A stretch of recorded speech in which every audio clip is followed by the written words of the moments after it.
नमस्कार. मी दिलीप स्वामी, जिल्हाधिकारी तथा जिल्हा दंडाधिकारी छत्रपती संभाजीनगर. आपल्या जिल्ह्यामध्ये सर्वत्र शांतता आहे, सुव्यवस्था आहे. कुठलीही काळजी करण्याचं काही कारण नाही आहे.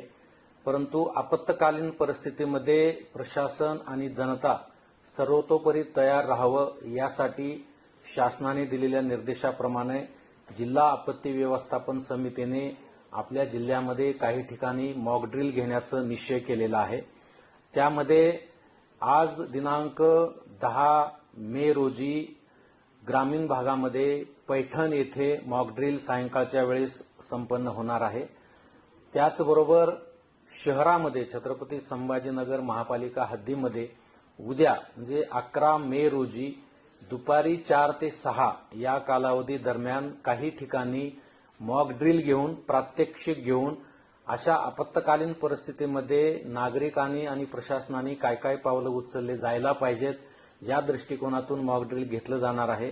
माझी समस्त जनतेला विनम्र आव्हान आहे की आपण यामध्ये घाबरून जाण्याचं कारण नाही, पॅनिक होण्याचं कारण नाहीये. उलट पक्षी या मॉक ड्रिलच्या माध्यमातून आपणाला संकटकाळी कशा पद्धतीनं रिॲक्ट करायचं आहे हे आपणाला सुद्धा शिकायला मिळणार आहे.